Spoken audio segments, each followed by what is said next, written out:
Louvado seja Deus por este domingo de Escola Bíblica Dominical. Aqui estamos para buscarmos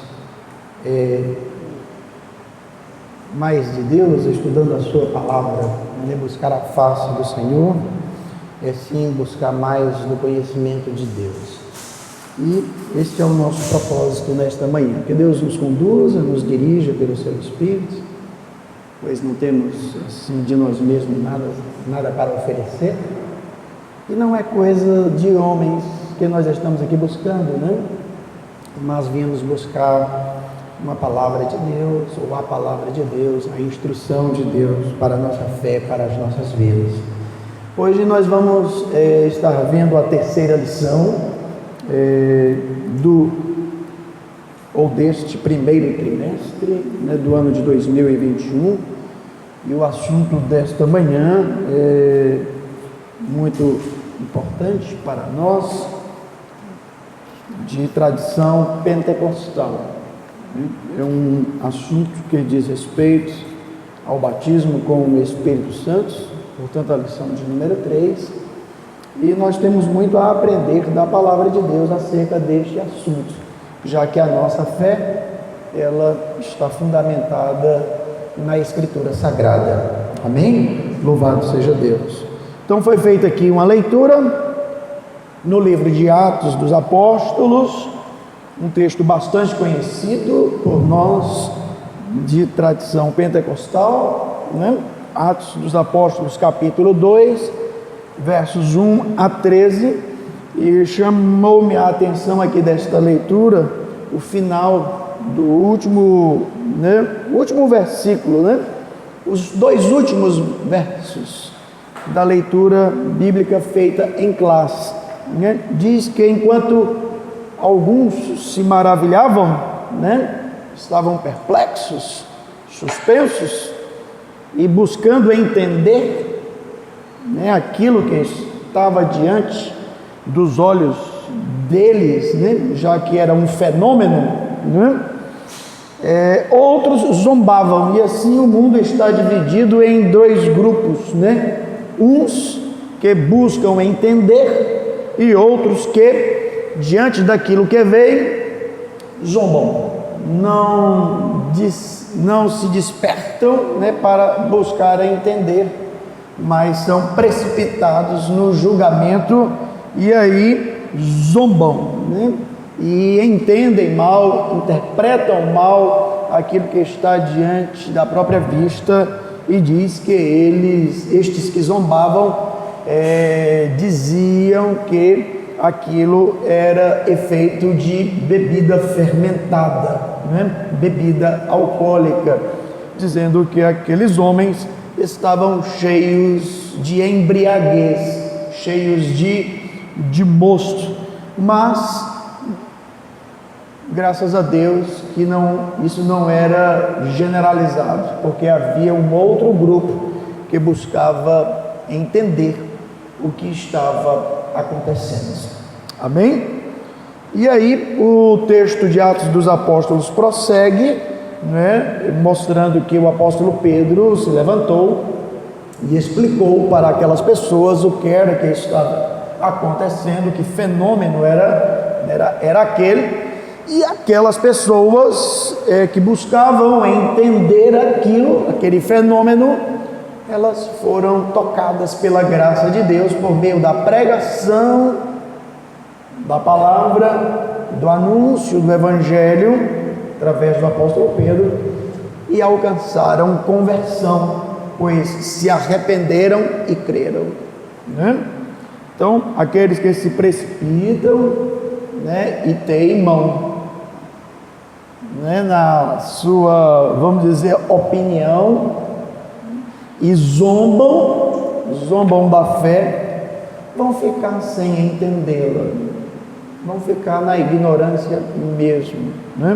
Então hoje nós queremos buscar aqui, à luz da palavra de Deus, estudar este assunto, esta doutrina que para nós pentecostais ela é muito preciosa, já que ela distingue, diferencia as igrejas pentecostais de todas as demais igrejas cristãs.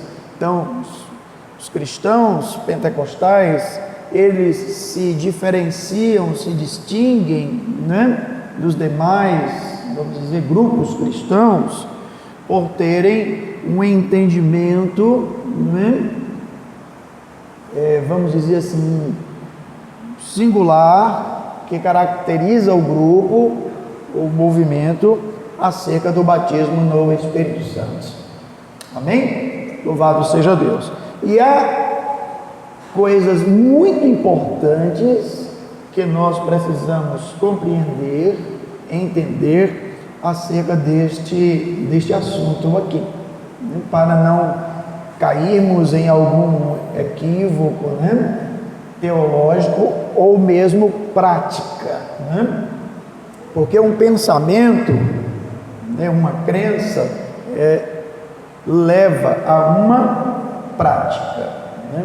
Então, crenças equivocadas conduzem a práticas equivocadas, até mesmo erradas, quando não na contramão daquilo que está, vamos dizer assim, claro, revelado na Bíblia Sagrada, a Palavra de Deus. Então, nós não vamos repetir a leitura bíblica em classe aqui, não se faz necessário, né? Mas apenas pontuando ou observando essa reação da multidão diante do fenômeno pentecostal, essa reação dividida entre dois grupos, um grupo que ficava perplexo e admirado e buscando entender o que era que estava acontecendo, e o outro grupo que reagiu com desprezo, com zombaria, entendendo que aquilo era efeito de bebida, né, fermentada, que aqueles homens estavam sob efeito dessa bebida. Muito bem, então a lição de hoje, ela está dividida em 3 tópicos. É muito importante que a gente tenha essa visão da lição de hoje. Ela está dividida em 3 tópicos e ela possui um objetivo geral, e esse objetivo geral é conscientizar, né, nós cristãos pentecostais a respeito do batismo no Espírito Santo como uma verdade revelada na Escritura Sagrada. Então, o batismo no Espírito Santo é uma verdade revelada na Escritura Sagrada, não é uma coisa inventada por nós, mas é uma doutrina que pode ser encontrada na Escritura Sagrada, estudada, né, aprofundada, conhecida melhor, né? Amém, queridos? Então, o objetivo da lição desta manhã é esse, é conscientizar acerca da doutrina, né, bíblica do batismo no Espírito Santo. E aí o assunto foi dividido, né, em 3 tópicos. O primeiro deles vai abordar o que significa o batismo no Espírito Santo, à luz da Bíblia, à luz da Escritura. O segundo tópico, qual o propósito do batismo no Espírito Santo, né? Qual a finalidade desse batismo, né? Como as Escrituras revelam isso, né? As Escrituras falam acerca da finalidade do batismo no Espírito Santo. E o terceiro tópico, a lição trata do recebimento do batismo. Então, dentro desta, vamos dizer assim, desta divisão, nós vamos dar início nesta manhã, vendo aqui o que o comentarista traz sobre o assunto de hoje. Na introdução, o comentarista diz que o pentecostalismo, né, o movimento pentecostal, ele é uma reação, né, uma reação contra uma estrutura formal e exageradamente intelectualizada do comportamento cristão. Então, o que ele tenta aqui passar, transmitir, é que o pentecostalismo, enquanto movimento na cristandade, no mundo cristão, ele foi uma reação contrária a uma proposta de cristianismo meramente formal, ou circunscrito a uma formalidade, e também exageradamente intelectualizado, ok? Nós não devemos ser contra o formalismo, nem também contra o intelecto, a intelectualização. Não é essa a proposta, Deve-se buscar, na verdade, o equilíbrio, ok? O equilíbrio, porque a formalidade, ela faz parte, vamos dizer assim, do funcionamento da igreja. A igreja opera, a igreja funciona dentro de uma certa estrutura formal. Ok, irmãos? Então, não devemos ser contrários a qualquer tipo de formalidade, estrutura formal, e nem também, muito menos, nos opor ao estudo, ou à busca do entendimento, da intelectualidade, ok, queridos? Isso foi um equívoco, foi um erro, cometido, vamos dizer, por alguns do movimento pentecostal ao longo da história. Só que a gente deve aprender com o erro dos outros. Por isso é muito importante, muito útil a gente buscar conhecer a história da igreja, e à luz da Escritura a gente separar, aquilo que é bíblico daquilo que foi algum desvio, daquilo que foi algum mal entendido. Por isso a Bíblia é tão importante, tão necessária, tão fundamental na vida cristã, porque ela é útil também para corrigir. Quando a gente se afasta, da fé original, a palavra de Deus revelada, ela é útil para nos trazer de volta. Ao longo da história da igreja, a Bíblia sempre foi esta ferramenta indispensável para corrigir os desvios da fé, e ela não pode faltar para nós cristãos, principalmente hoje. Por que dizemos principalmente hoje? Porque está escrito na palavra de Deus que nos últimos tempos, e acreditamos estar vivendo os últimos tempos serão tempos trabalhosos, em que as pessoas, ou muitas pessoas, não irão querer a sã doutrina. O apóstolo Paulo chega a dizer em sua segunda carta a Timóteo que até mesmo estas pessoas terão comichões nos ouvidos, tampões, rolhas nos ouvidos, não querendo ouvir a sã doutrina, rejeitando a sã doutrina. Então a gente vive, na verdade, os últimos tempos, caracterizados, por serem tempos trabalhosos, tempos de rebeldia, tempos de, vamos dizer, vaidade humana, E aí a Escritura Sagrada, ela é fundamental para nos corrigir. Diz a palavra de Deus, que toda a Escritura é divinamente inspirada e útil. E ela é útil, a palavra de Deus é útil, ela não tem que estar nas nossas vidas só como um enfeite, um adorno da nossa fé, não.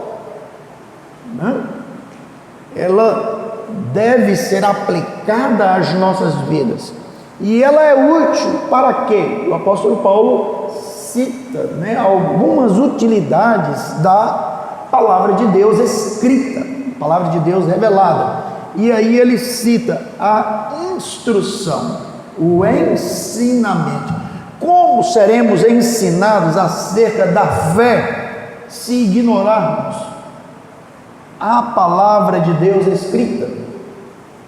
Como seremos instruídos na fé? Estaremos, vamos dizer, lançados à sorte da criatividade, do pensamento de qualquer pessoa, podendo nos tornar presas facilmente, presas cativas a sistemas de crenças que são meramente humanos, que não têm fundamentação na Escritura Sagrada. Então, a Escritura Sagrada, ela é útil para ensinar. E uma das ordenanças de Jesus aos seus discípulos, antes de ascender aos céus, foi que eles fossem por todo o mundo e fizessem o quê? Discípulos. E como é que se faz discípulos? O texto de Mateus capítulo 28 e verso 19 diz: ensinando-os.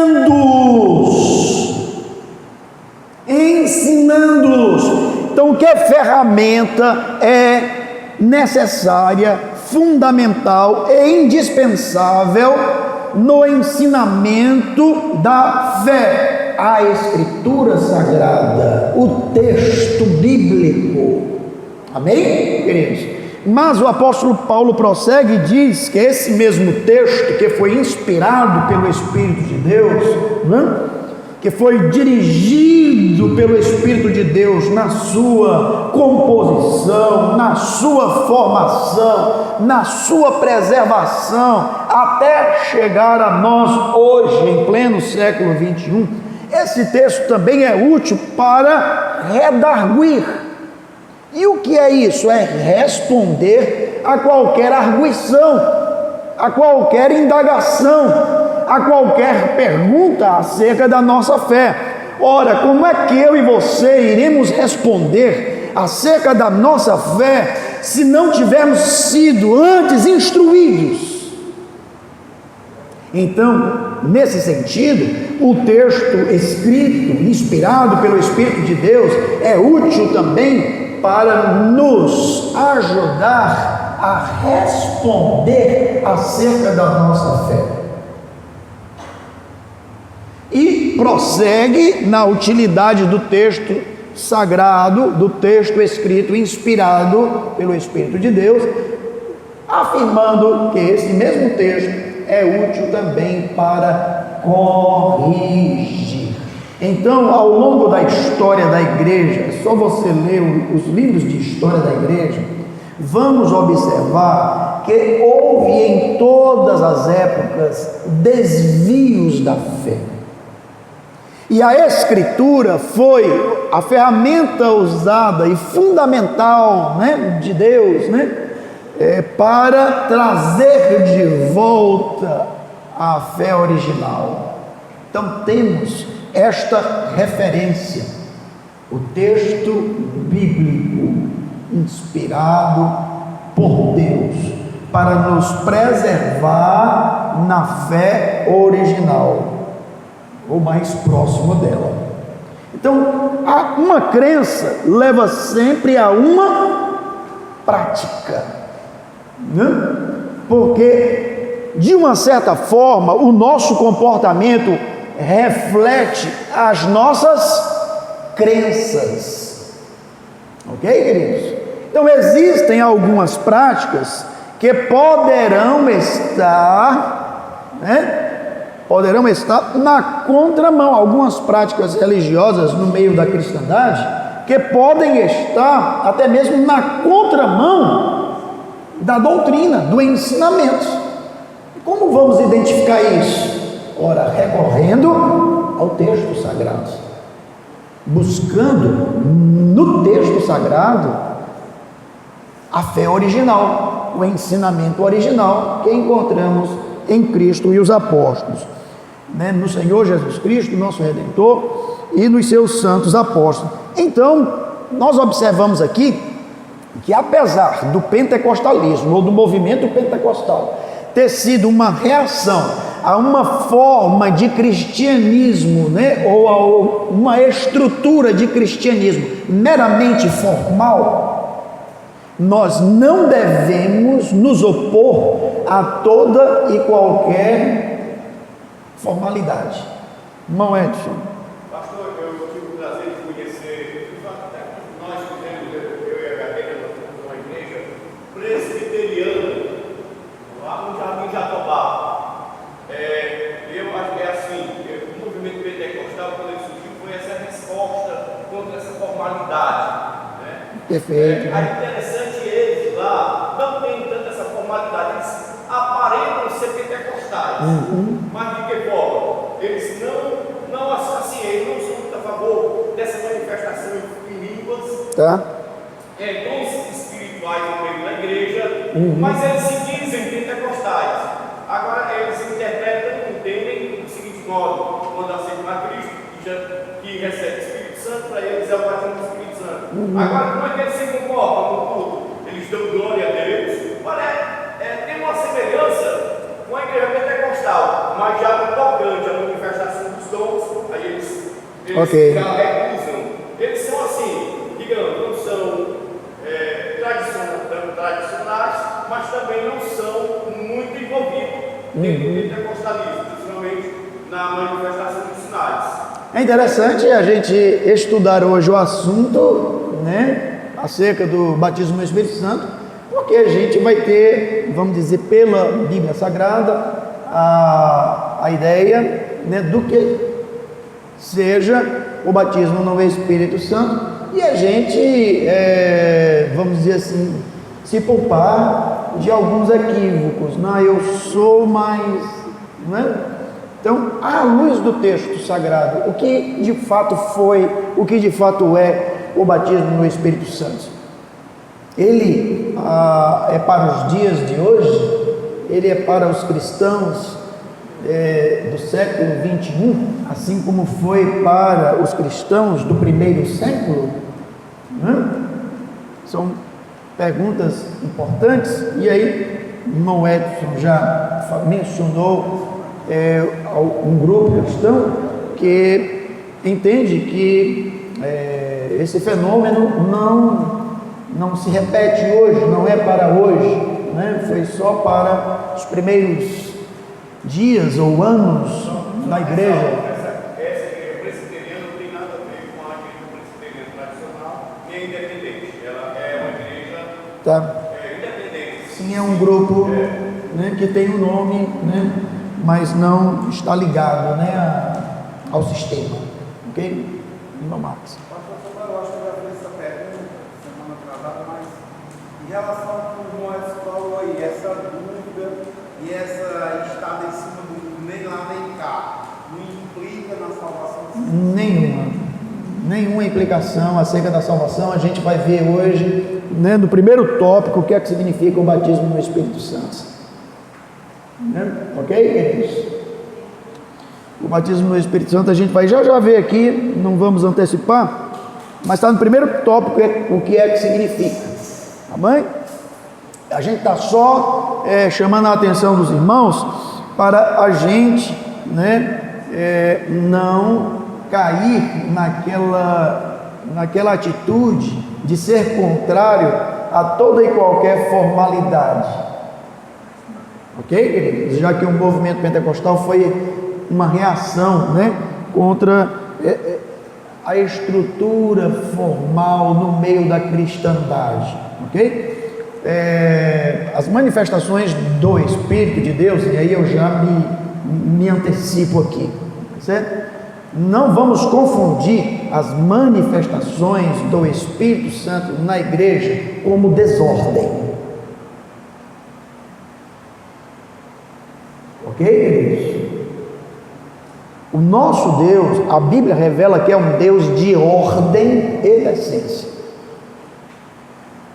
E a igreja de Corinto é uma igreja que nós podemos observar bem acerca deste assunto para extrairmos lições e não repetirmos os erros da igreja de Corinto, que estava vivendo o Pentecostes em uma verdadeira desordem,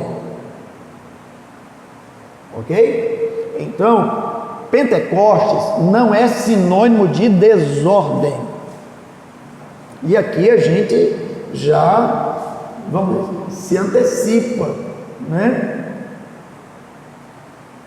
Para que a gente possa ter isso em mente. Por que é que eu estou enfatizando isso?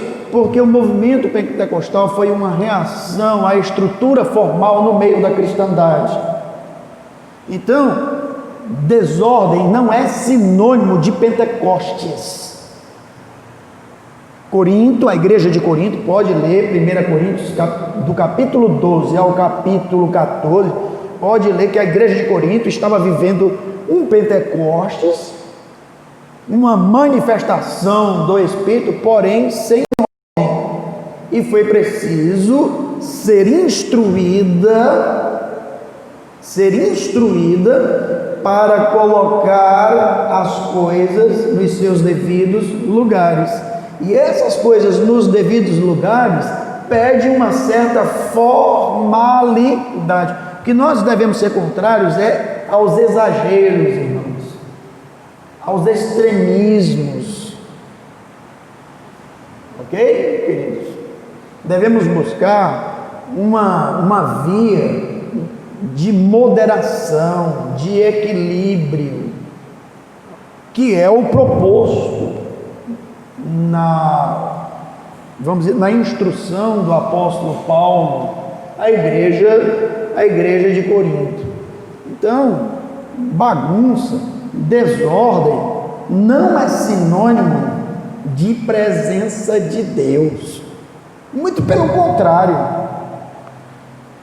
É triste a gente ver, certo? Desordem no meio da igreja, ok, querido? O nosso Deus, quem diz isso é a própria palavra, é um Deus de ordem e decência. Se você ler o texto sagrado do Antigo Testamento, quando Deus estabelece o culto, como é que deveria ser o culto a Ele?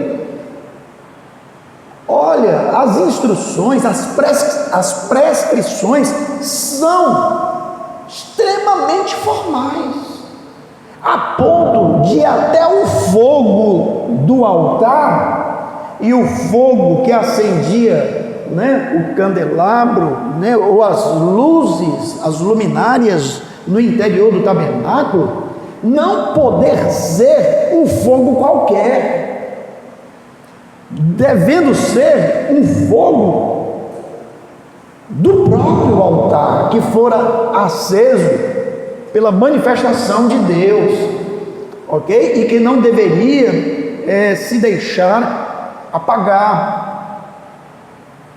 Os irmãos estão entendendo isso? Olha, preste atenção, a formalidade no Antigo Testamento era tão rígida, tão rigorosa, que o incenso que era usado no tabernáculo, que os sacerdotes usavam para ali ministrarem no interior do tabernáculo, este incenso era de uma composição aromática que não poderia ser repetido para uso comum. O próprio sacerdote que compunha a fórmula do incenso não poderia fazer uso daquela mesma fórmula na sua casa, na sua tenda. Tinha uma função específica. E isso não era formal, não? Era. Então, nosso Deus é um Deus de ordem e decência. Então, não vamos confundir, né, o Pentecostes como sendo desordem, como sendo bagunça, porque isso, na verdade, produz mais tristeza, decepção e escândalo, mais escandaliza do que edifica. Ok? Vamos, Marcos. Pastor, esse exagero aí que você falou, né? Na liturgia do culto e tocante ao tempo. A gente tem visto por aí muitas igrejas que o culto é para terminar 9 horas, termina 10 horas, 9h40, 9h50. Aí a pessoa diz, não, é Deus, é o Espírito Santo que está usando Deus. O problema é quando isso se torna o modelo, o padrão. Não duvidamos de que em algum momento específico o Espírito de Deus mova a igreja, né, para um momento espiritual, que o horário nesse dia específico, vamos dizer, se estenda. Mas querer estabelecer isso como regra, como modelo e não como exceção, é o erro, é o equívoco. Então, deve-se ter sim, né, uma referência de como é que o culto começa, o que é que tem que haver no culto, o que é que deve existir no culto, quais são os elementos do culto: louvor, oração, palavra. Administrar, né, esses elementos de culto com sabedoria, ok? Administrar com sabedoria, porque estão dentro do tempo de culto, de adoração, devem ser administrados com sabedoria, ok, queridos? E isso dentro de uma certa estrutura formal. Muito bem, irmão Ed. Eu nasci numa igreja onde o pastor Adelzinho também fez parte, né, de uma igreja extremamente pentecostal, mas que procurava ter o seu cuidado. Equilíbrio. Ao ponto, por exemplo, chegou a haver um culto que foi quase até 12 horas da noite, mas não era costume de acontecer isso. Inclusive, a congregação do Senhor nos Lapa, veio muitos irmãos de lá para a congregação da Aerolândia, porque chamavam a congregação da Aerolândia de congregação de fogo. Pastor, acontecia que pessoas iam aceitar Jesus e eram batizadas no Espírito Santo na hora que entregavam a vida a Cristo. A pessoa falava muito estranho. A mãe da Cardeia, sem ser batizada, porque era junta, ela estava numa oração, Jesus batizou com o Espírito Santo. Foram verificar se não era demônio. Por quê? Já que não era batizado em água, ele estava junta, Jesus batizou com o Espírito Santo, não pode ser demônio. Então, é verdade. Por quê? Devido grande cuidado, porque assim, a nossa igreja, pessoas eram batizadas com o Espírito Santo, assim de modo com frequência. E hoje não é, a gente vive com muita frequência, né? Ok. Amém, queridos? De igual modo também o intelectualismo, né? Não vamos ser contra aqui o estudo sistemático das Escrituras Sagradas, não somos contra, de maneira nenhuma, né? Agora, todo extremo é perigoso. Todo extremo é perigoso, porque todo extremismo é desequilibrado. E Deus está na moderação, na temperança. O extremismo é tempero humano, ok? É próprio do ser humano. Então fica aqui essa observação, tá? Não somos contra o formalismo, né? Não somos contra também o crente, o cristão, buscar estudar de maneira nenhuma. Agora, cristianismo, né? Extremamente formal, e exageradamente, que ele chama aqui intelectualizado, né, é perigoso o tanto quanto um Pentecostes desordenado. Ok?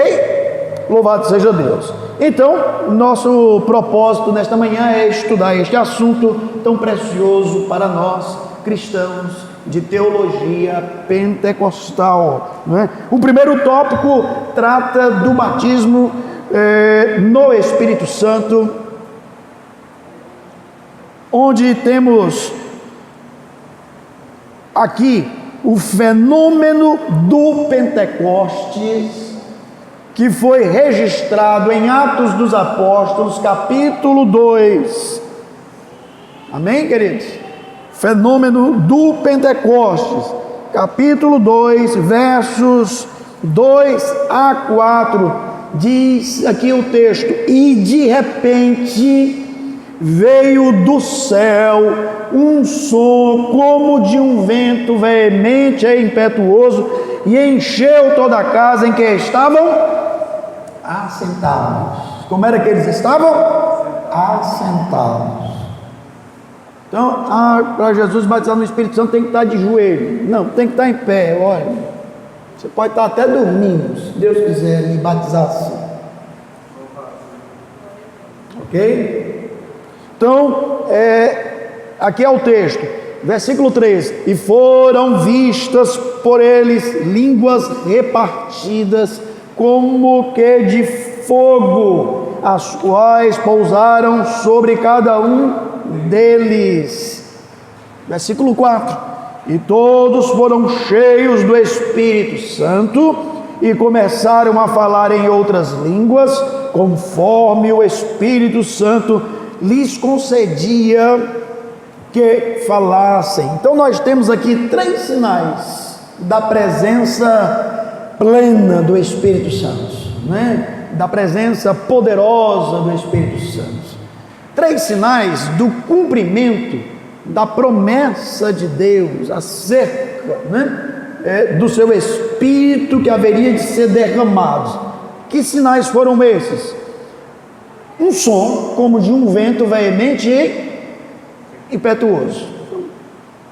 Segundo sinal, línguas repartidas como que de fogo. E o terceiro sinal, terceira manifestação aí, visível, não é? Foi o falar em outras línguas daquelas pessoas que estavam assentadas naquele ambiente, em atitude de oração. Eles estavam orando. Eram os discípulos de Jesus que haviam recebido de Jesus instruções, e uma das instruções era: não saiam de Jerusalém, permaneçam em Jerusalém. Até morrer? Não. Até que, por um determinado período de tempo, até que vocês sejam batizados com o Espírito Santo, ou no Espírito Santo. Ok? Muito bem. Então, nós temos aqui, no dia de Pentecostes, que era uma das 3 grandes festas da nação de Israel, né?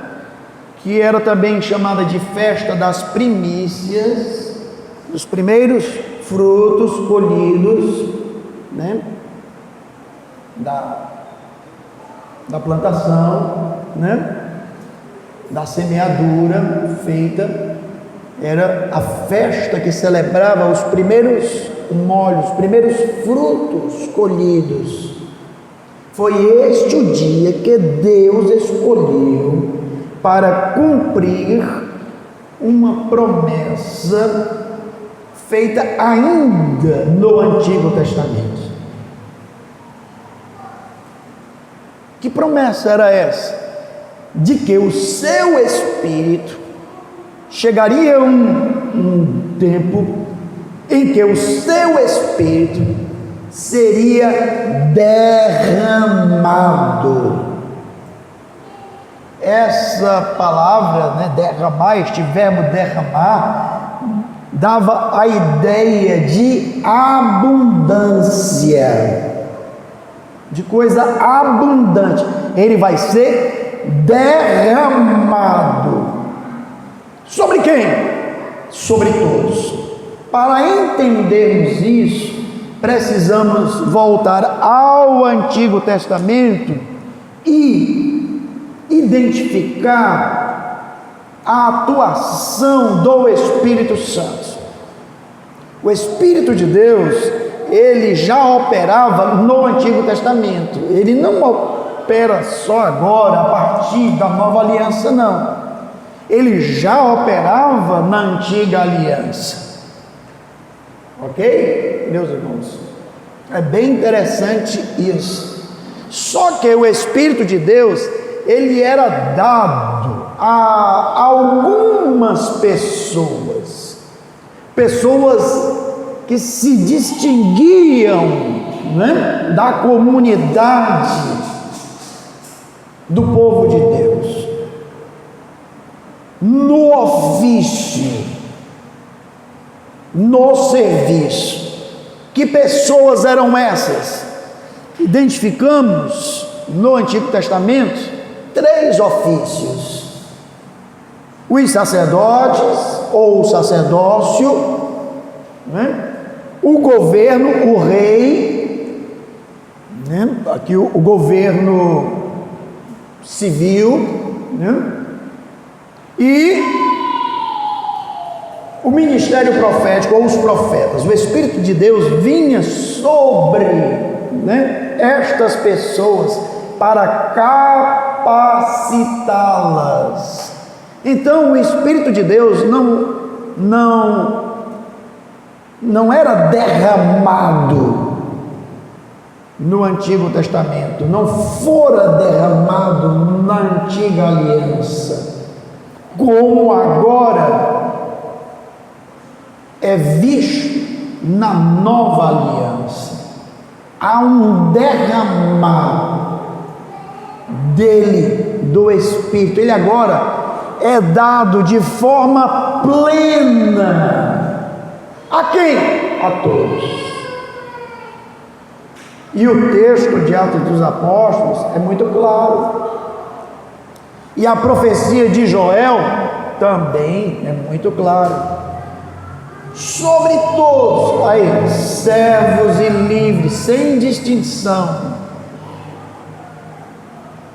Não era dado só aos reis, aos sacerdotes e aos profetas para o serviço? Agora, na nova aliança, chega o tempo da plenitude, em que o Espírito é derramado. Então, ele é dado de forma plena a todos. Ok? Ok, meus irmãos? Não é interessante isso? Muito interessante, né? Então, aqui nós temos João Batista anunciando que Jesus seria o batizador, né, no Espírito Santo, aquele que batizaria no Espírito Santo. Ele era a quem batizava em águas, mas depois dele viria aquele que era maior do que ele, de quem ele não era digno de desatar as sandálias, e esse haveria de batizar no Espírito Santo. É interessante que João ministrava isso, e o batismo de João é identificado no texto bíblico como sendo o batismo do arrependimento. Ok, queridos? Mas o batismo no Espírito Santo agora vai ser identificado pelas palavras de Jesus como sendo o batismo no poder. As pessoas que eram batizadas por João Batista, ao entrarem nas águas, davam testemunho de que estavam plenamente daí batizadas, imersas ou submersas em águas, plenamente arrependidas. Agora, Jesus batiza no Espírito Santo, dando testemunho de que ele, o batizador, está mergulhando, imergindo aquele discípulo seu no seu poder, ou no poder do seu Espírito. Amém? Então, João Batista menciona que Jesus é o batizador, ou aquele quem batiza no Espírito Santo, né? Quem haveria de batizar, já que a promessa em relação a João Batista ainda estava no futuro, por vir, ok? Então o Pentecostes foi um fenômeno, não é? Que aconteceu no dia de Pentecostes. Neste sentido, ser batizado no Espírito Santo é receber poder. Poder de quem? O poder de onde? Poder do alto. Ou seja, é um poder espiritual. Não é um poder humano. Não é um poder terreno. É um poder espiritual, né? E também é identificado como promessa do Pai. Jesus diz em Lucas, vamos ler essa passagem de São Lucas, capítulo 24, versículo 49, onde Jesus refere-se ao batismo no Espírito Santo. Vamos lá? Novo Testamento, terceiro Evangelho segundo São Lucas, capítulo de número 24, versículo 49. Envio sobre vós, é Jesus quem está falando, né?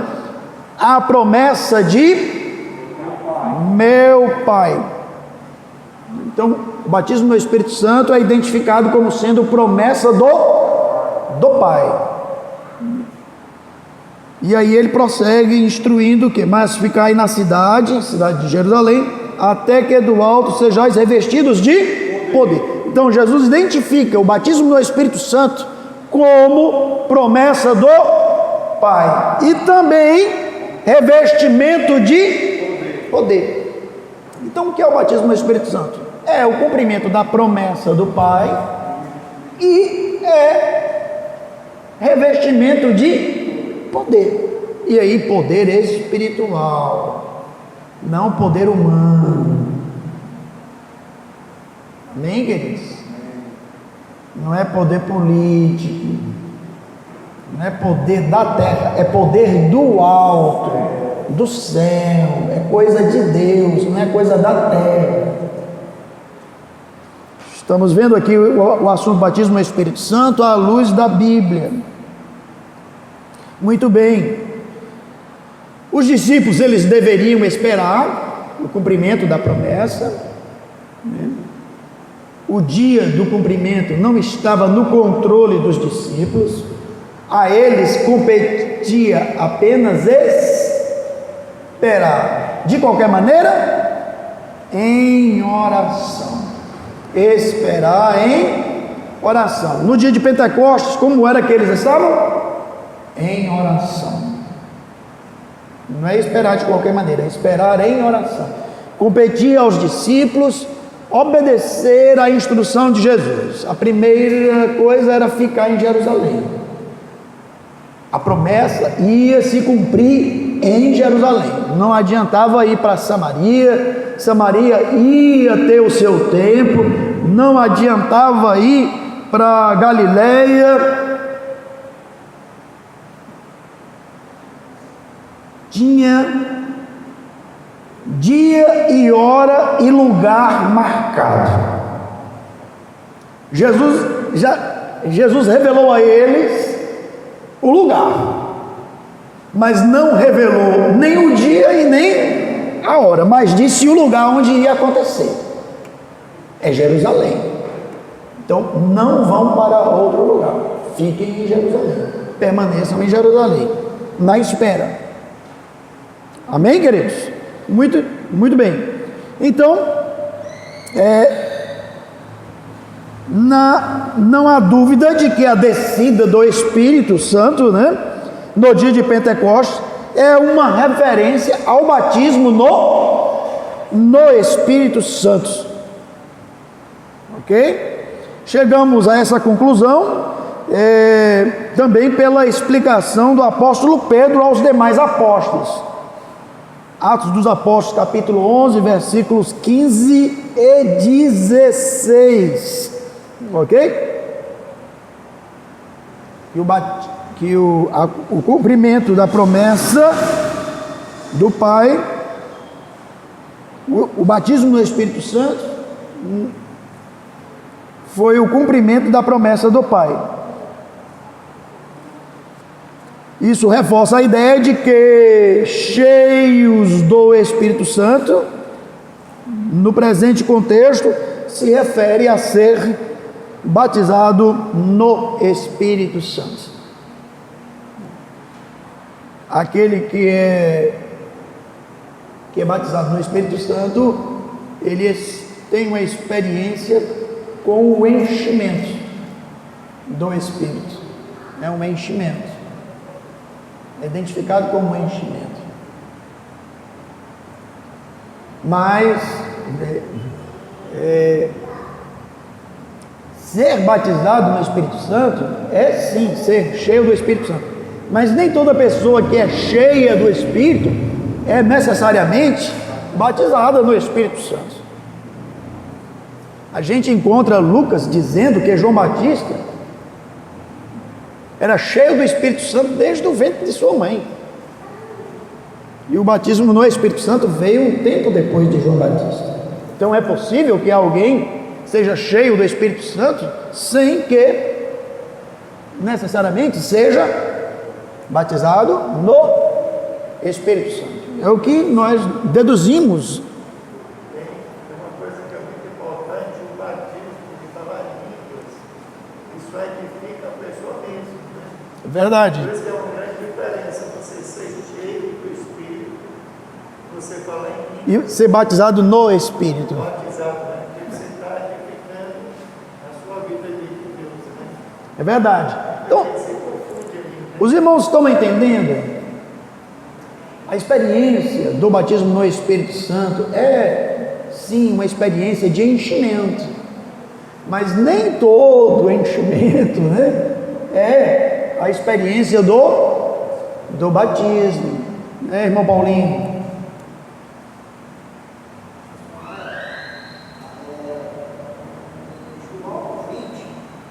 João?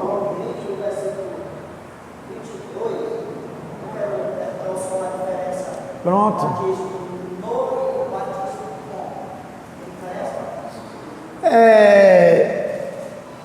A ideia de batismo no, né, da ideia de mergulho, né, está dentro, no mergulho, né? É a preposição da língua grega, no, né? Dá essa ideia de estar dentro de, batismo no Espírito, né? Estar dentro, né? Totalmente envolvido, okay? E com, né, o Espírito também não é errado, porque identifica aquele que enche, aquele, né, que comunica poder. Agora João 20, 22 é outra coisa.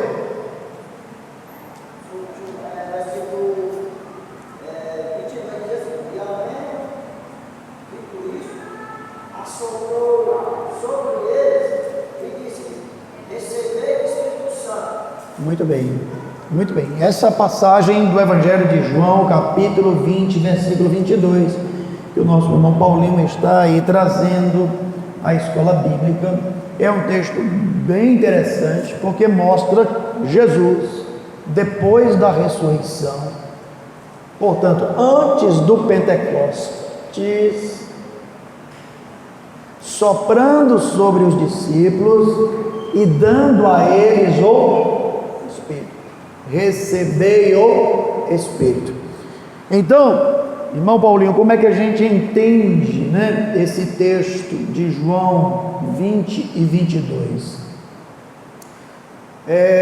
Se Jesus deu aos discípulos, logo após a ressurreição, a bênção do Espírito Santo, recebei o Espírito, né? Como é que o Espírito só vem agora no dia de Pentecostes? Afinal de contas, eles receberam quando? Eles receberam quando Jesus ressuscitou e soprou sobre eles? Ou eles receberam no dia de Pentecostes? Ora, queridos, no dia de Pentecostes foi o cumprimento da promessa, foi o revestimento de poder. Ora, se eles foram revestidos de poder, a palavra revestir dá a ideia de quê?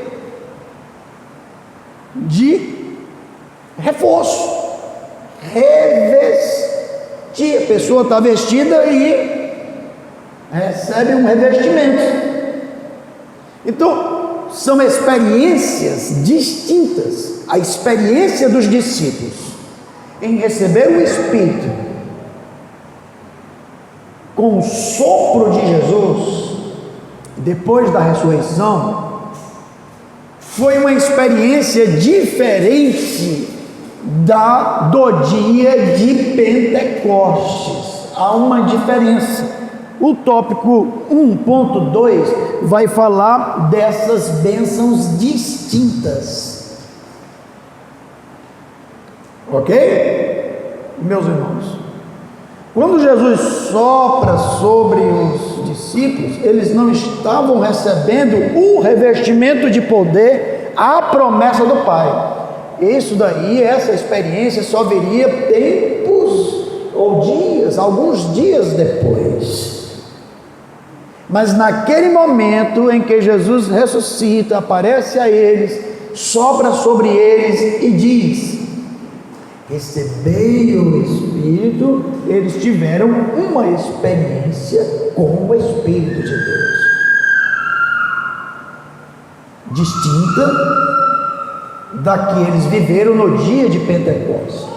Então, o que é que a gente extrai da Escritura Sagrada? É que a Bíblia mostra o Espírito de Deus operando na vida da pessoa, tanto na conversão, como depois da conversão. Ok?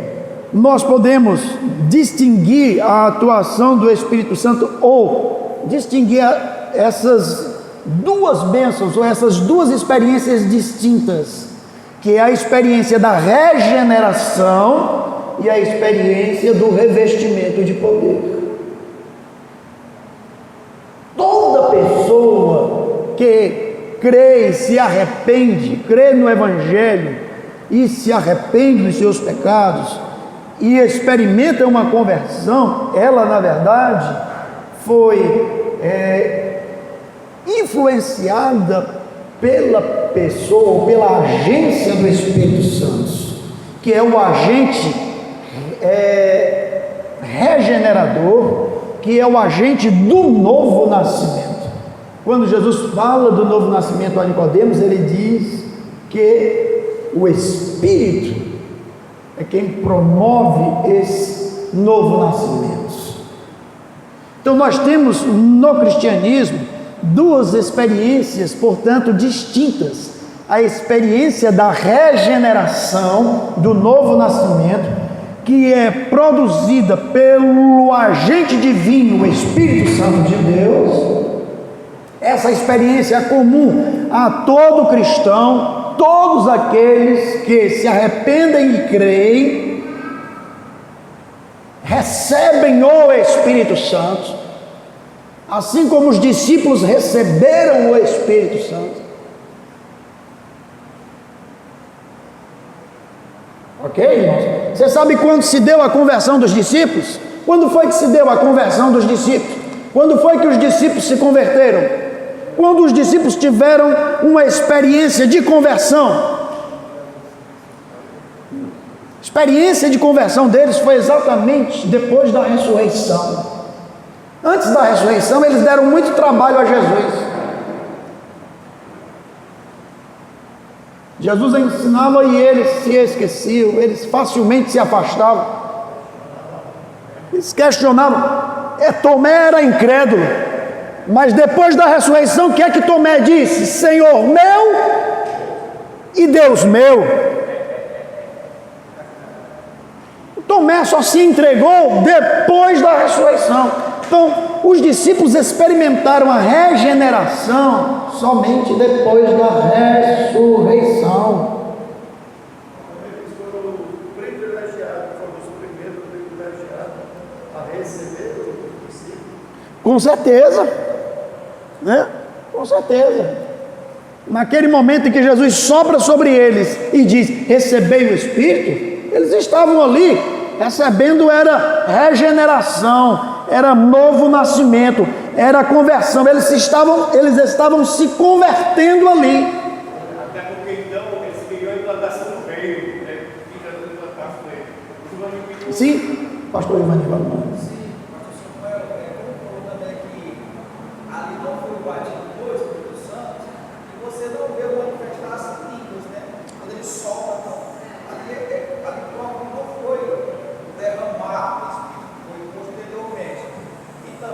Perfeitamente. Se você observar esse texto que Paulinho citou, eram resumidos, não eram quase 120 pessoas, não estavam todos ali. Entendeu? Lá entender que a casa pequena estava com uma parte. Sim. Depois estavam todos reunidos e aí houve derramado a Espírito Santo. Amém. É isso mesmo. Nós entendemos assim, viu, irmão Paulinho? Entendemos o texto de João 20 e 22 como sendo uma experiência com o Espírito Santo que os discípulos vivenciaram, distinta da experiência que eles vivenciaram no dia de Pentecostes, que foi uma experiência de revestimento de poder, que tinha uma finalidade, que tinha um propósito, que a gente vai já chegar, irmão Marcos. Mas eu estou fazendo também que depende muito da gente. Por exemplo, se eu olhar para o texto de Ezequiel 47, né, eu posso dizer que quando Jesus soprou o Espírito neles, eles estavam com a mãe com os tornozelos. E aí depois do Pentecoste, aí devido à busca deles, a atuação do Espírito Santo na vida deles, aí sim eles já estavam passando lá na água.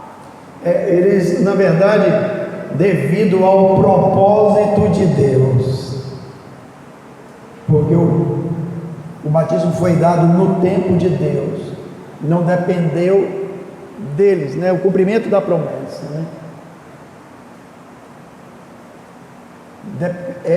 Foi a vontade de Deus que escolheu aquele dia, aquela hora. É interessante que o que você está falando, que a gente vê muitas igrejas fazendo, exatamente na questão do extremismo, muito movimento, e até chegar a fazer bagunça. A igreja que eu fazia parte, que é o pastor Aldeusino já comentou e falou aqui do pastor Honorato. Ele era um homem extremamente litúrgico, ele não quebrava a liturgia. Nossa liturgia era congelada. Agora, só tinha uma coisa, que ele não era intelectual. Chegar no seu extremo, ele não era intelectual. Mas a liturgia do culto, parecia o culto da igreja batista.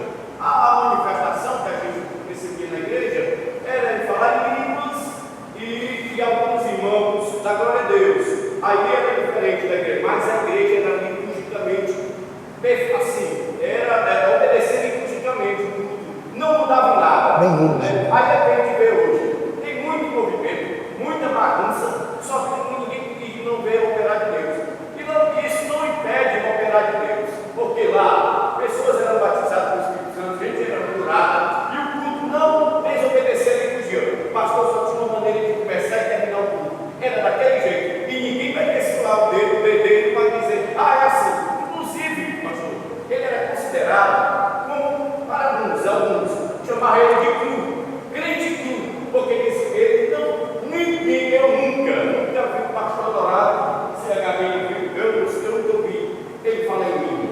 Nunca falou em línguas.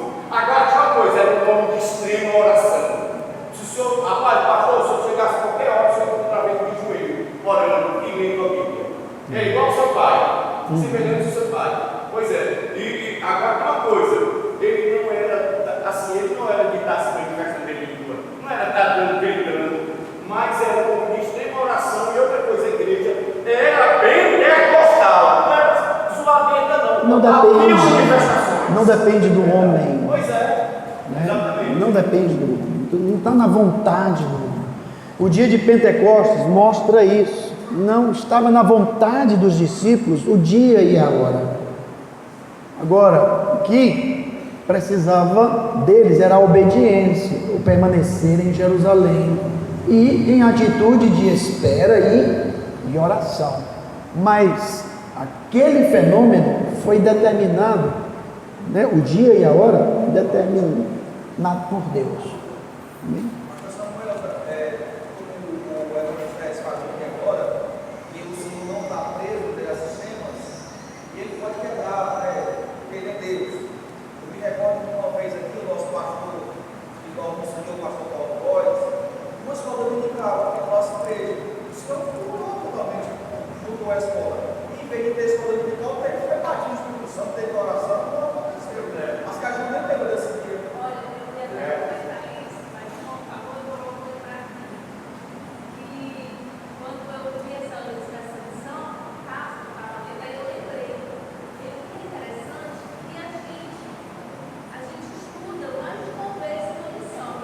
Sim, se repete. Mas o mais interessante é que ela se renova. Hoje eu estou aprendendo coisas que eu não aprendi naquela forma. Ok. E nós hoje, coisas que eu estou assimilando aqui, eu estou só percebendo que naquele dia ele mudou totalmente. O Senhor me restaurou. O Senhor me restaurou, me levantou na frente. Amém. Que bênção, né? Agora, o que é que a gente observa é que isso não pode se tornar regra. Não pode se tornar regra. Porque senão se estabelece uma desordem. Ok? No tempo de Deus.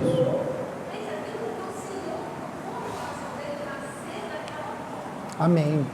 Então, meus irmãos, resumindo aqui, nós cristãos pentecostais distinguimos essas duas experiências na vida cristã: a experiência da regeneração e a experiência do revestimento de poder ou do batismo no Espírito Santo. Amém?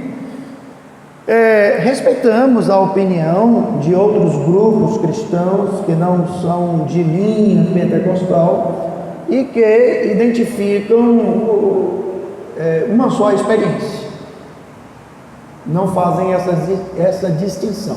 Mas nós, pentecostais, distinguimos sim e temos fundamentação bíblica aqui para entendermos assim que os discípulos, depois da ressurreição, tiveram uma experiência de conversão. E Jesus sopra sobre eles e diz claramente: recebei o Espírito. E ali Tomé deixou de ser incrédulo, passou a ser uma pessoa totalmente entregue à fé. E os apóstolos experimentaram verdadeiramente uma conversão ali, depois da ressurreição de Jesus. Amém? Jesus diz a Pedro, antes da ressurreição, numa conversa com Pedro, Jesus diz: olha, quando tu te converteres, é o próprio Jesus quem diz que Pedro ainda não estava convertido. Pedro, quando tu te converteres, ok, igreja? Então, isso mostra que na vida cristã, o cristão vivencia estas duas experiências distintas. Agora, todo cristão vivencia a experiência da regeneração, porque se a pessoa não tem o Espírito Santo, ela não é cristã. O que nos identifica com Deus é exatamente a presença do Espírito Santo em nós. Então, todo cristão convertido tem o Espírito Santo de Deus na vida dele. Mas nem todo cristão necessariamente tem ou recebe a experiência do revestimento de poder, que é o batismo no Espírito Santo. Todo salvo tem a experiência da regeneração, do novo nascimento, senão ele não é salvo. Então a experiência da salvação, ela é distinta da experiência do revestimento de poder, que é o batismo no Espírito Santo. Amém, queridos? Por isso, não é? A pessoa pode até não acreditar, não crer, ter um entendimento diferente dos pentecostais, né? E não vivenciar na sua vida cristã, na sua fé cristã, né?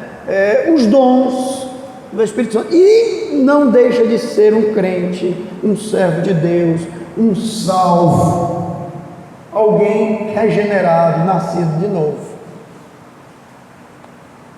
É uma pessoa de Deus. Então precisamos perceber isso e diferenciar a regeneração, que é uma experiência de salvação, né, do revestimento de poder, do batismo no Espírito Santo, que é um revestimento de poder. Amém, queridos? Então, louvado seja Deus. Feita esta distinção muito importante para nós, e aí não menospreze, tá? E não duvide da salvação de quem não tem a experiência do batismo no Espírito Santo. Pelo amor de Deus, não vamos cair neste erro bíblico, teológico. Amém? Queridos, irmão Anderson.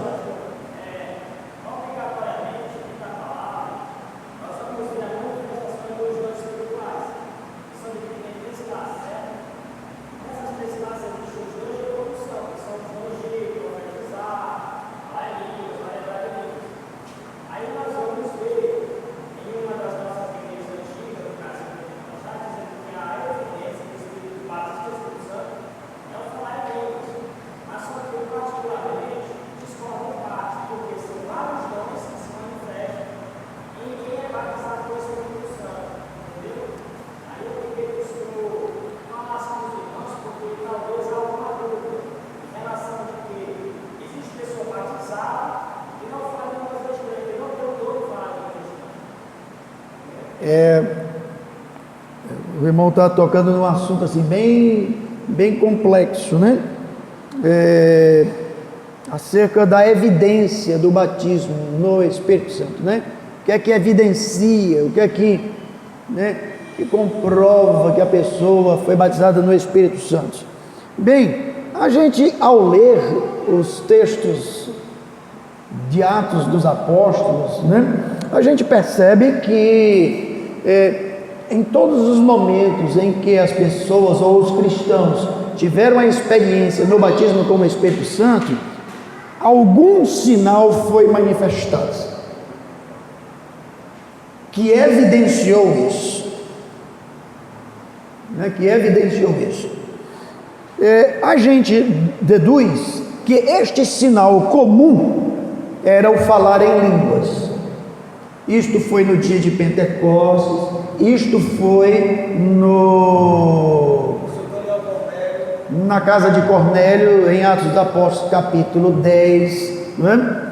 É muito provável que isto foi o que aconteceu quando Ananias foi até Saulo de Tarso e pôs as mãos sobre ele e disse: o Senhor Jesus me enviou.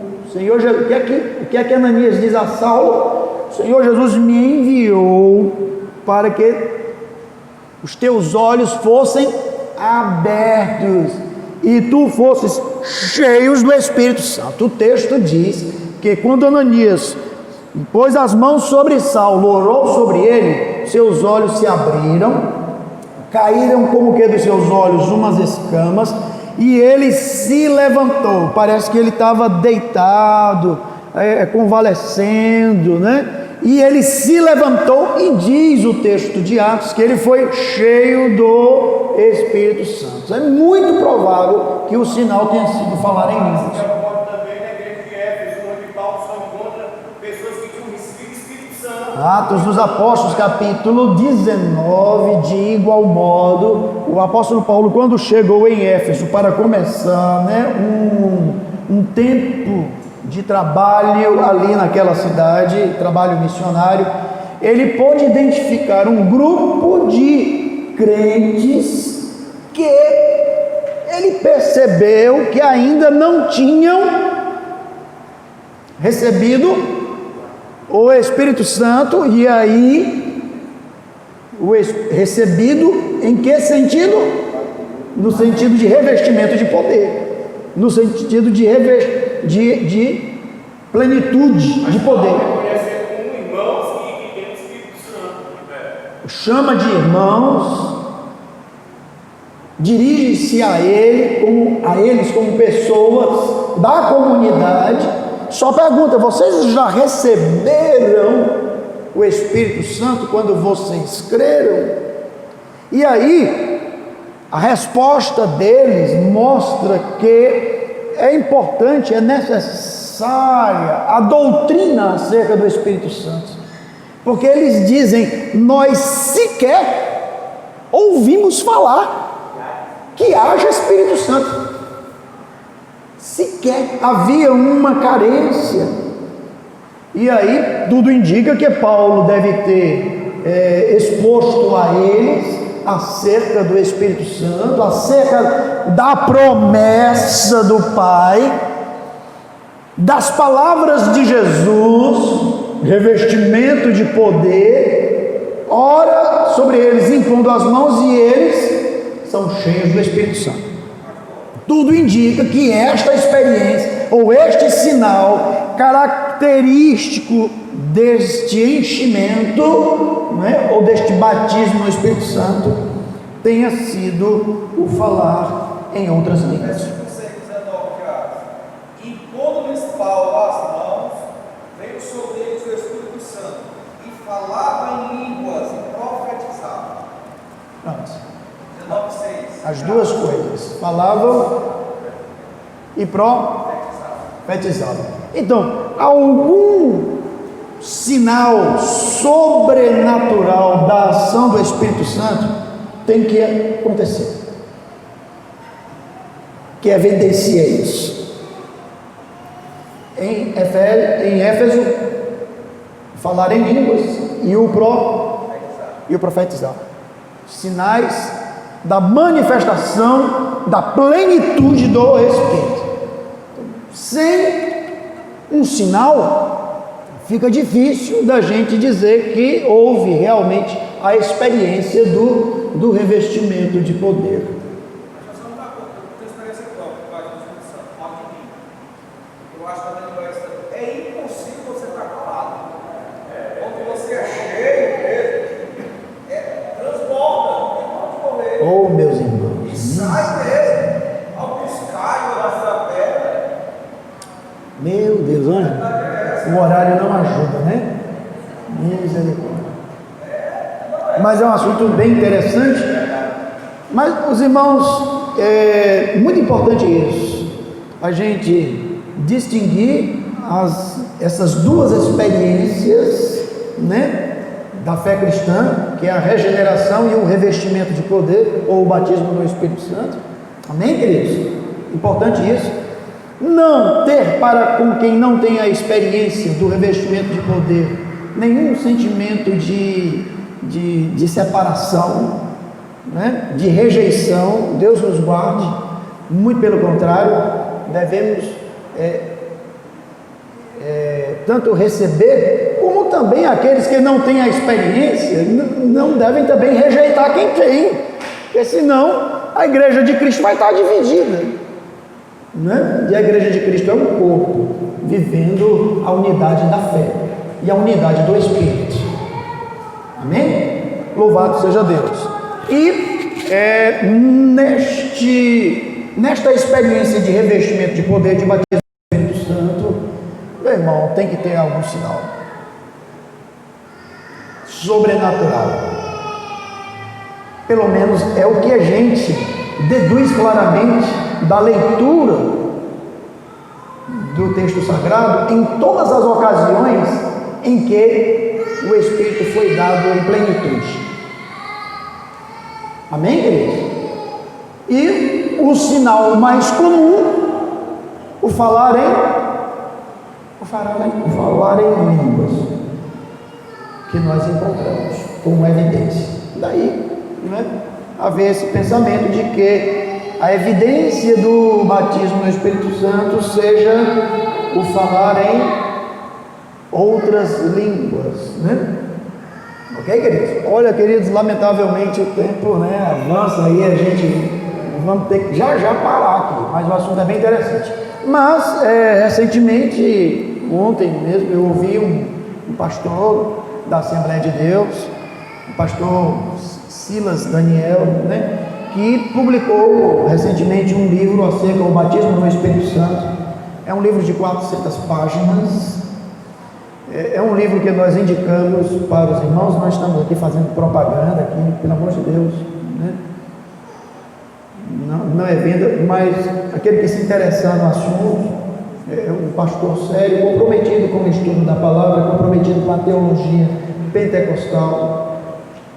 E ele escreveu recentemente, publicou esse livro, esgotou a primeira tiragem, entrou na segunda tiragem, está sendo muito bem assim, aceito na comunidade pentecostal. E é uma leitura que nós recomendamos. É da CPAD, foi publicado pela CPAD, o Batismo no Espírito Santo. O pastor Silas Daniel é um pastor de uma certa forma jovem, né? Formado em jornalismo e assim, de procedência, né? Que inspira comprometimento com a doutrina, comprometimento com a Sagrada Escritura, e portanto nós recomendamos. Ouvindo ontem, né, uma transmissão dele, o pastor Silas Daniel, ele comentou algo que, confesso aos irmãos, que eu nunca tinha escutado, que rapidamente, porque as horas já estão avançando. Ao estudarmos ou ao lermos o texto sagrado do Antigo Testamento, percebemos ou identificamos as manifestações dos dons espirituais, praticamente todos eles. Todos os dons espirituais operados no Antigo ou no Novo Testamento, nós encontramos no Antigo Testamento. Só que no Antigo Testamento eles estão em quantidade mais, vamos dizer, enxuta. E no Novo Testamento eles estão em abundância. E daí o derramamento de poder. Então, as manifestações do Espírito na Antiga Aliança agora são dadas por Deus na Nova Aliança, né? No corpo de Cristo, na igreja dele, de maneira, né, abundante. Ok, queridos? Então, todas as manifestações de poder do Espírito, através dos dons espirituais na Nova Aliança, são encontrados na Antiga Aliança. Quando a gente, falando sobre os dons espirituais, busca exemplificar, busca mostrar um exemplo para ilustrar o dom, a gente recorre à Escritura Sagrada do Antigo Testamento. No entanto, a gente não vê no Antigo Testamento o dom de línguas, certo? Não vê o dom de línguas. E aí está, né, a novidade. O pastor Silas Daniel, ele em suas pesquisas, ele menciona, né, a opinião, né, de alguns teólogos que não são pentecostais, tá? Para que não haja a ideia de que o pensamento que não, aí é tendência, né? É tendência, pessoa de linha pentecostal é tendencioso, esse pensamento é tendencioso. Portanto, a opinião de pastores, de teólogos não pentecostais e até de rabinos, né, judeus, ok? De que é muito provável, não podemos bater o martelo, né? Mas é muito provável que o dom de línguas tenha sim se manifestado na antiga aliança.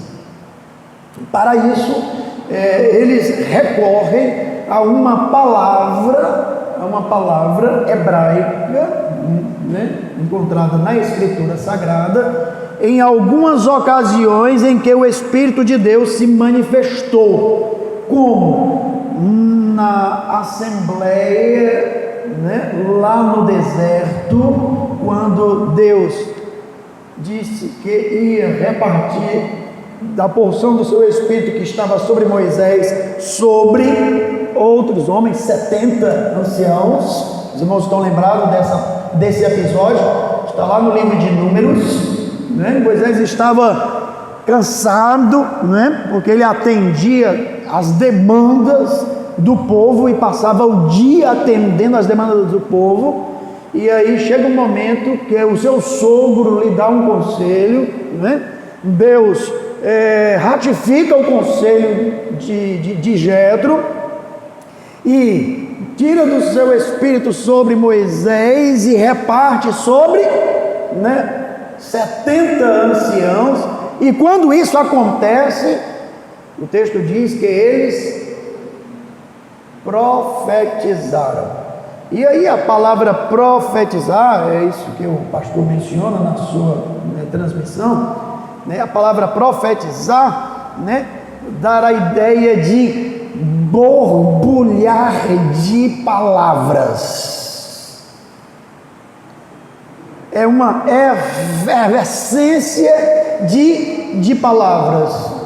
E por isso esses teólogos e rabinos acreditam que essas pessoas podem neste momento terem falado línguas que eles não conheciam. Outra coisa também, outro momento, né, só um instante, irmãos, é quando Saul é ungido rei sobre Israel, né? Samuel menciona, diz a Saul a experiência que ele vai passar. E quando ele se depara com uma escola de profetas, o Espírito de Deus veio sobre os profetas e diz que o próprio Saul também profetizou. Aí a palavra que está lá usada, a palavra hebraica para profetizar, é essa palavra específica, que não tem a ideia de profetizar como nós conhecemos hoje, tá certo? Mas o de borbulhar em palavras, uma experiência parecida com quem é tomado em línguas desconhecidas, né, no batismo do Espírito Santo. Não é isso? É quase uma pergunta, estou afirmando, né? É a expressão quando surge aquela escrita que lá no reino da Babilônia não se sabe a não ser qual povo. Daniel, né? Vem de Dequepo, que mostra que é uma língua diferenciada, né? Claro, não foi oral, né? Uma escrita, né? Mas dá a entender que a palavra uma língua totalmente estranha. Daniel só interpretou porque Deus deu a ele o conhecimento daquela língua. Verdade. A interpretação das palavras, né? Foi só escrita, né?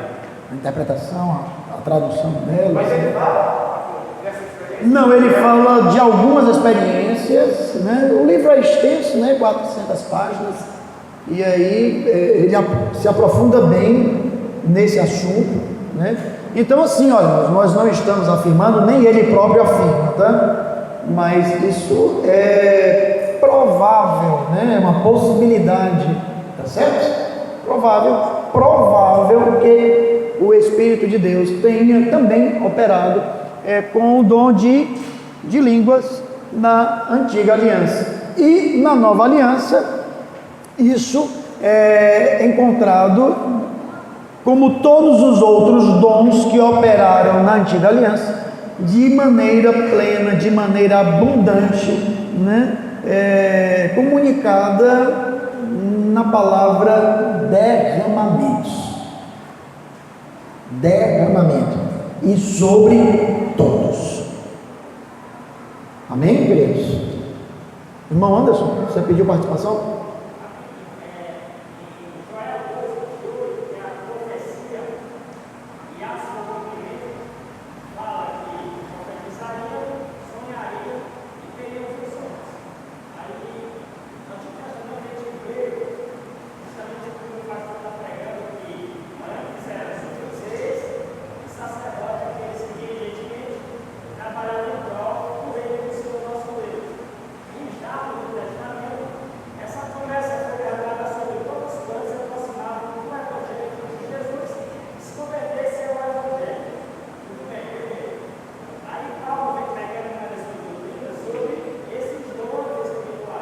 Existe falar em línguas, existe profecia, existe discernir o Espírito e dentre outros dons.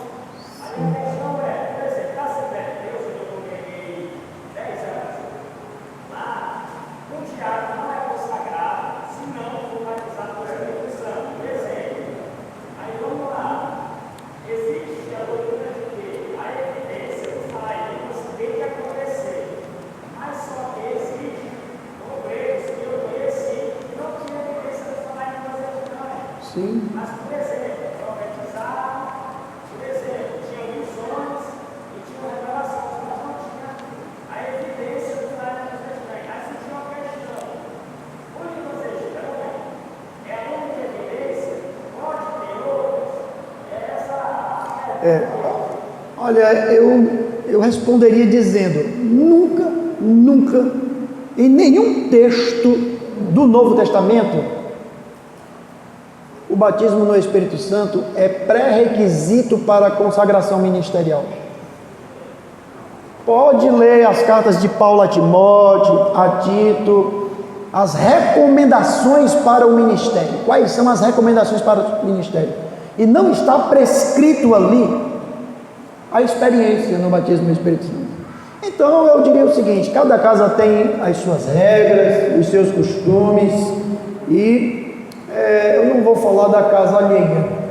Agora, olhando para o texto bíblico, certo? E olhando para a história da igreja, existiram inúmeras pessoas cristãs comprometidas com o reino de Deus, comprometidas com a doutrina, com a palavra, que não tiveram uma experiência no batismo no Espírito Santo. E quem somos nós para dizer? Tinha que ter o Espírito Santo. Com certeza. A experiência da regeneração é uma experiência comum a todos, porque senão a pessoa não é de Deus. Quem nos identifica com Cristo é exatamente a presença do Espírito Santo em nós, que é dada por Deus na conversão.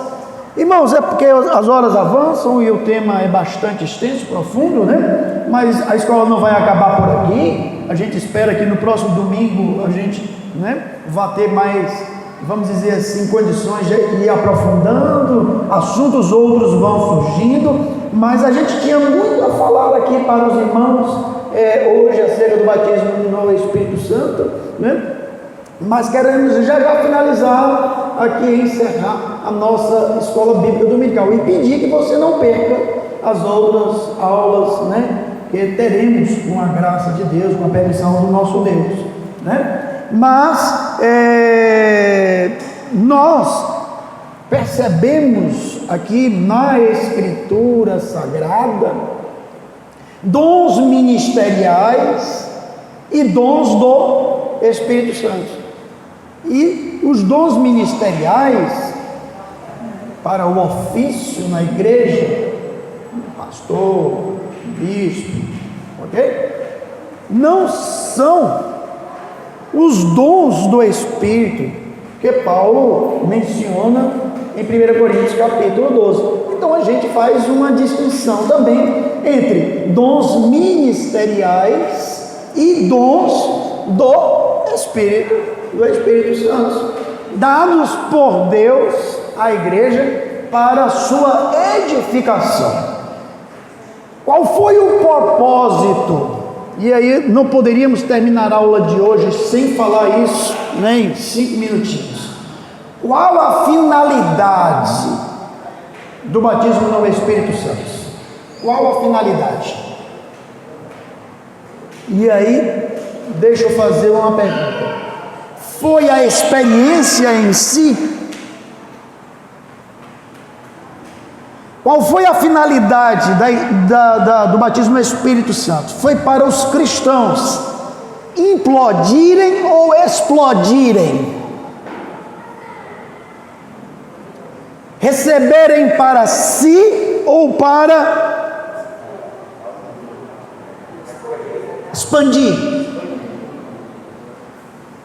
Qual foi a finalidade do batismo no Espírito Santo? Foi para o cristão receber e se encher de poder e viver essa experiência só para si.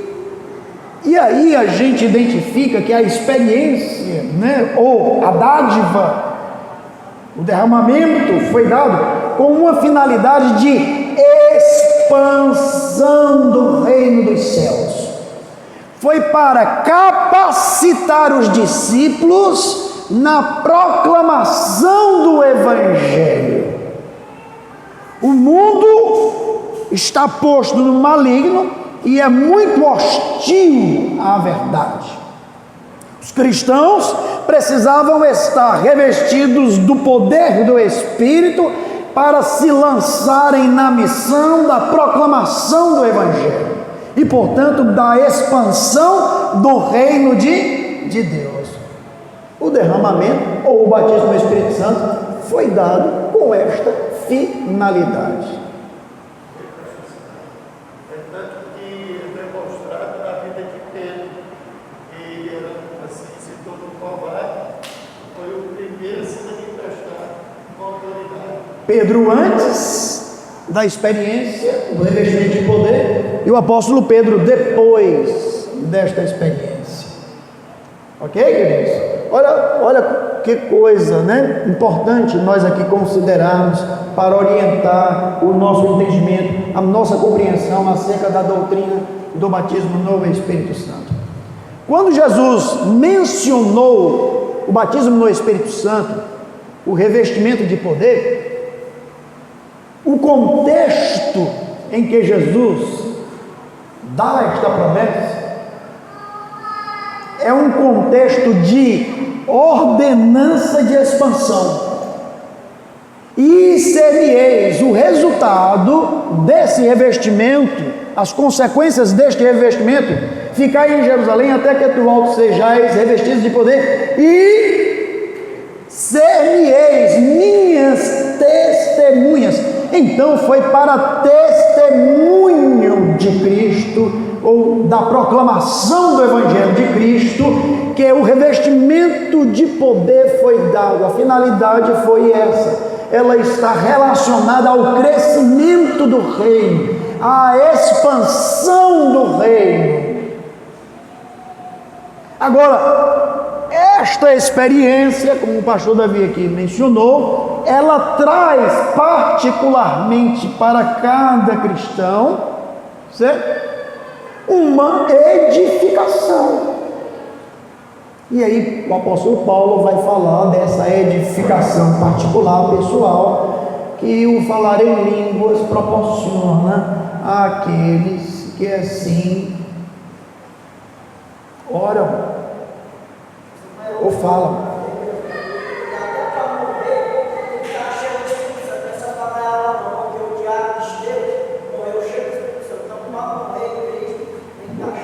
Cheio, né? E viu o céu aberto, né? Ok, meus irmãos? Então, importantíssimo esse entendimento da doutrina acerca do batismo no Espírito Santo, o que ele é uma experiência, né, que é promessa do Pai, né, foi dada por Deus na antiga aliança, se cumpriu no dia de Pentecostes, está identificada com um revestimento de poder, com uma experiência de poder para testemunho, para proclamação. O assunto é gostoso, o assunto é muito interessante. Não percam as próximas aulas, porque a gente vai, né, com certeza aprofundando. E aí, se os irmãos quiserem assistir a palestra do pastor Silas Daniel, está disponível no canal YouTube. É só os irmãos fazerem lá uma pesquisa, né? Foi uma transmissão recente, vale a pena, né? É 1h42 1h42 de conversa, de fala acerca desse assunto, o batismo no Espírito Santo.